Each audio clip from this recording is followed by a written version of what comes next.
السلام علیکم اسٹوڈنٹس، آج جو ڈسپینسری کی کلاس کا ہم ٹاپک کنٹینیو کرنے لگے ہیں وہ ہے نوزوکومیل انفیکشن. جو ہم نے کل بھی پڑھا تھا کہ نوزوکومیل انفیکشن کون سے ہوتے ہیں. وہ انفیکشن جو کہ ہاسپٹل میں جرمز کی وجہ ہاسپٹل میں ایڈمٹ ہوتے ہیں تو وہاں پہ پہلے سے موجود جرمز کی وجہ سے آپ اس پیشنٹ کو لگ سکتے ہیں. یعنی کہ جب وہ ایڈمٹ ہوا ہے اور اس کے بعد جب اس نے لیو کر لیا ہاسپٹل اور 30 دنوں کے اندر اندر جو بھی انفیکشن ڈیولپ ہوگا تو وہ کیا ہوگا، نوزوکومیل انفیکشن کی کیٹیگری میں آئے گا.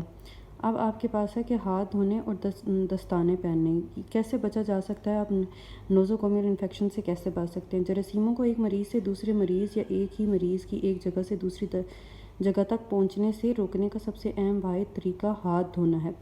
ایک مریض کو دیکھنے کے بعد یا خون، جسمانی رطوبتیں، فضلہ آلات یا دوسری جراثیموں والی اشیاء کو ہاتھ لگانے کے بعد جتنا ممکن ہو سکے اتنا فوراً اور بہتر طریقے سے ہاتھ دھونا ہے، تاکہ جو انسان یعنی کہ جو میڈیکل کے آپ کے ریلیٹڈ اسسٹنٹ وغیرہ ہیں یا ڈاکٹرز ہیں، اگر وہ ان ساری چیزوں سے احتیاط کریں گے تو تبھی وہ ان انفیکشن سے بچ سکتے ہیں. انفیکشن کے کنٹرول کا سب سے بہتر طریقہ علیحدگی کے طریقہ احتیاط سے متعلق ہے، یعنی کہ آئسولیشن کا طریقہ جو کل پڑھا تھا. اس کے علاوہ دستانے پہننا بھی جراثیموں کے پھیلنے کے خطرات کو کم کر سکتا ہے.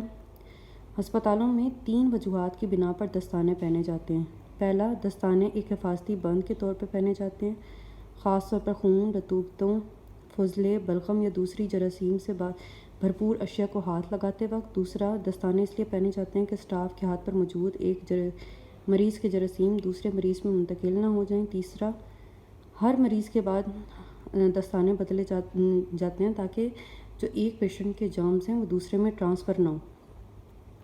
اس کے بعد ہے آپ کے پاس دستانے سائز میں چھوٹے ہوں، پھٹے ہوں یا خراب ہو سکتے ہیں، اس لیے دستانے اتارنے کے بعد ہاتھ دھونا لازمی ہے.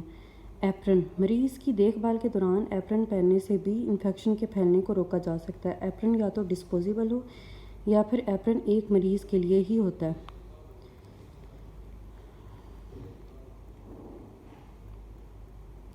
جو آپ کے پاس یونیورسل طریقہ ہے بچاؤ کا، جراثیم سے بچاؤ کا. اب 2 طریقے ہو سکتے ہیں جن سے مریض کی جسمانی رطوبتوں کو منتقل ہونے سے بچایا جا سکتا ہے. اس کے لیے بغیر سوراخوں والی چیزیں، مثلاً میڈیکل جو آپ کے پاس ماسک وغیرہ ہو گئے، چہرے کا ماسک، یا آپ کے پاس گلوز ہیں یا ڈسپوزیبل آلات ہیں، سوئیاں اور تیز دھار والے کنٹینر وغیرہ، یہ جتنے بھی آپ کے پاس چیزیں ہیں. یونیورسل احتیاطی تدابیر 1980 میں ایڈز پھیلنے کے بعد ان کو یوز کیا جانے لگا. ہر مریض کا علاج اتنی احتیاط سے کیا جاتا ہے کہ جیسے کہ وہ اس بیماری کا شکار ہو. اس طرح کم سے کم خطرات سامنے آتے ہیں. اب آپ کے پاس جو ممس، روبیلا، کف، ہوپنگ کف جیسی انفیکشس حالات والے مریضوں کے لیے یونیورسل احتیاطوں کو ضروری اپنانا چاہیے. کون سی وہ یونیورسل احتیاطی تدابیر کون سی ہو سکتی ہیں اس جگہ پر اپنانی چاہیے جہاں صحت کا عملہ جسمانی رطوبتوں، مثلاً خون، سیمن، ویجائنل وغیرہ یا سیریبرو اسپائنل فلوئڈ سے کوئی بھی صحت کا عملہ ہے، وہ ان ساری چیزوں ایسے پیشنٹ کو ڈیل کر رہا ہے جس سے ان کے ہاتھوں کے اوپر ایسی رطوبتیں لگ سکتی ہیں جیسے کہ خون، سیمن، ویجائنل یا سیریبرو اسپائنل فلوئڈ وغیرہ، تو ان سے بچنا چاہیے. رطوبتیں جن کے لیے ان احتیاطوں کی ضرورت نہیں ہوتی، ان میں پخانہ، پیشاب، ناک کی رطوبتیں، قے، پسینہ اور تھوک وغیرہ شامل ہیں. احتیاطی تدابیر نہ صرف ڈاکٹروں، نرسوں اور مریضوں کو اپنانی چاہیے بلکہ ہیلتھ کیئر کے معاون عملے کو بھی اپنانی چاہیے. کچھ معاون عملے کو مریضوں یا جسمانی رطوبتوں کے ساتھ واسطہ پڑتا ہے، مثلاً کچن اور لانڈری میں کام کرنے والا اسٹاف. اب یہ جو کچن یا لانڈری میں کام کرنے والا جو اسٹاف ہوتا ہے، ان کو بھی ڈائریکٹ پڑھ سکتا ہے، لیکن اکثر ان سچویشن کے لیے نہیں ہوتا، تو ان کے لیے یہ محدود نہیں ہوتی. اب آگے نیچے آپ کے پاس لکھا ہوا ہے، اپنی بکس آپ کے پاس ہوں گی، اس سے آپ کلیئرلی یہ دیکھ سکتے ہیں کہ جو نیچے لکھا ہوا ہے یہاں پہ پکچر میں اتنا کلیئر نہیں ہے، لیکن یہ کیا ہے کہ آپ کے پاس احتیاطی تدابیر میں کون سی چیزیں شامل ہوتی ہیں. کہ جب آپ کے پاس ایک پروٹیکٹیو ڈریس ہوتا ہے، آپ نے دیکھا ہوگا ڈاکٹرز کا، جیسے یہ اب کرونا کے کیس میں چل رہا ہے، تو اس میں ڈریس کے علاوہ شیلڈ ہوتی ہے.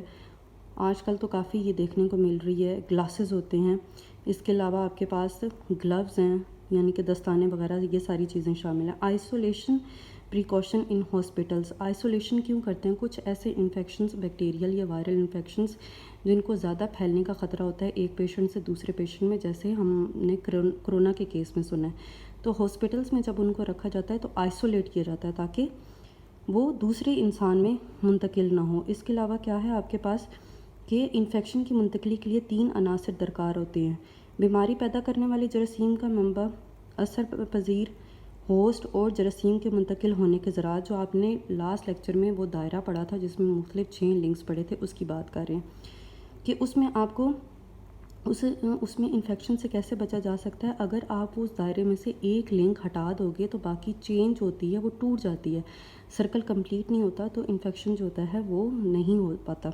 اس کے علاوہ سورس ہے، انفیکشن پیدا کرنے والے جراثیموں کا انسانی منبع مریض، عملہ یا ملاقاتی ہو سکتے ہیں۔ انفیکشن پیدا کرنے والے جراثیموں کے دوسرے ذرائع، ہسپتال میں جو موجود چیزیں ہوتی ہیں ان سے آلودگی پھیلتی ہے یا ان سے جراثیم لگ سکتے ہیں، اس وجہ سے جو آئسولیشن ہوتی ہے وہ بہت زیادہ ضروری ہوتی ہے۔